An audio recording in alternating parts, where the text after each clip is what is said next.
भारतीय रेल के पास लोगों के पैसे से बने विशाल संसाधन और आधारभूत ढांचा है। एक अरसे से निजी क्षेत्र की निगाह उन पर लगी हुई है। सरकार के निजीकरण के कदमों के खिलाफ रेलवे की ट्रेड यूनियन और लोगों का एक विशाल जनमत है। इस वीडियो में हम यह समझने की कोशिश करेंगे कि हमें भारतीय रेलवे को क्यों बचाना चाहिए और क्यों यह न केवल इसके कर्मचारियों और यात्रियों बल्कि पूरे देश की जीवन रेखा है। मार्च 2017 तक देश भर में भारतीय रेलवे के पास लगभग 11.5 लाख एकड़ भूमि है। भारतीय रेलवे के पास 2,77,987 मालवाहक वैगन, 70,937 यात्री कोच और 11,452 लोकोमोटिव हैं। हर रोज रेलवे 13,000 यात्री रेल चलाती है, जिसमें करीब 63 लाख यात्री रोज यात्रा करते हैं। रेलवे में 13,08,000 कर्मचारी काम कर रहे हैं। वर्ष 2017-18 में रेलवे की कुल आय 1,87,400 करोड़ थी। भारतीय रेल 3 देशों नेपाल, पाकिस्तान और बांग्लादेश को भारत से जोड़ती है। हम उत्तरी अमेरिका, यूरोप और अन्य देशों में जानते हैं, रेल नेटवर्क से यात्रा करना हवाई यात्रा की तुलना में महंगा है।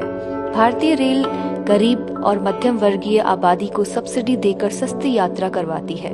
निजीकरण आम आदमी से ये सब लाभ छीन लेगा। भारतीय रेलवे माल की कमाई के लाभ से यात्रियों को सब्सिडी देती है। रेलवे हर यात्रा के लिए 100 रुपए के खर्च पर केवल 53 रुपए का शुल्क लेती है और माल की कमाई से 47 रुपए का अनुदान देती है।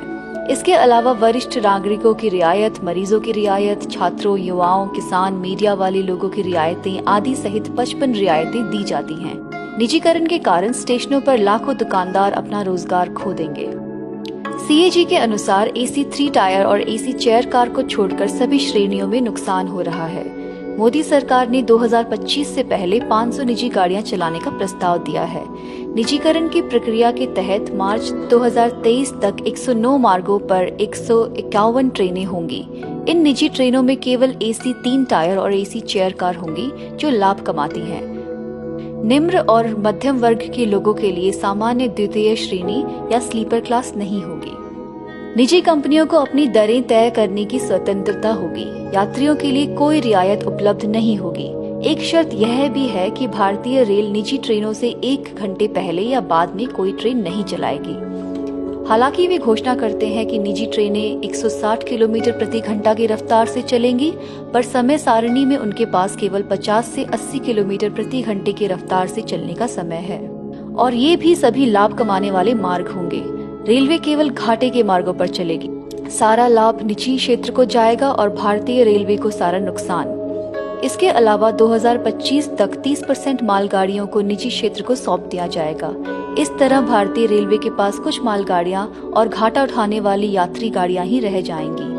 यह रेलवे की आमदनी को और खराब कर देगा। भारतीय रेलवे के लिए यात्रियों को रियायत देना असंभव हो जाएगा। वास्तव में वेतन और पेंशन का भुगतान करना भी मुश्किल हो जाएगा। वर्तमान में 500 यात्री ट्रेनों को एक्सप्रेस ट्रेनों में परिवर्तित किया गया है, जिससे ग्रामीण लोगों का व्यवसाय, रोजगार और पढ़ाई के लिए कस्बों शहरों तक पहुंचना मुश्किल हो गया है। सरकार 2025 तक 30% रेलवे स्टेशनों का निजीकरण करना चाहती है। वर्तमान में मालगाड़ियों की औसत गति 25 किलोमीटर प्रति घंटा है और यात्री ट्रेनों की औसत गति 50 किलोमीटर प्रति घंटा है। टिकट मांगने पर नहीं मिलते हैं। रेलवे में भारी निवेश की सख्त जरूरत है, जिसके बिना पहले से ही पटरियां कम पड़ रही हैं। इस स्थिति में निजी रेलगाड़ियों को चलाना तब तक संभव नहीं होगा जब तक वे भारतीय रेल द्वारा चलाई जाने वाली कई ट्रेनों को रद्द नहीं कर देते। हर बजट में सरकारी निवेश घट रहा है।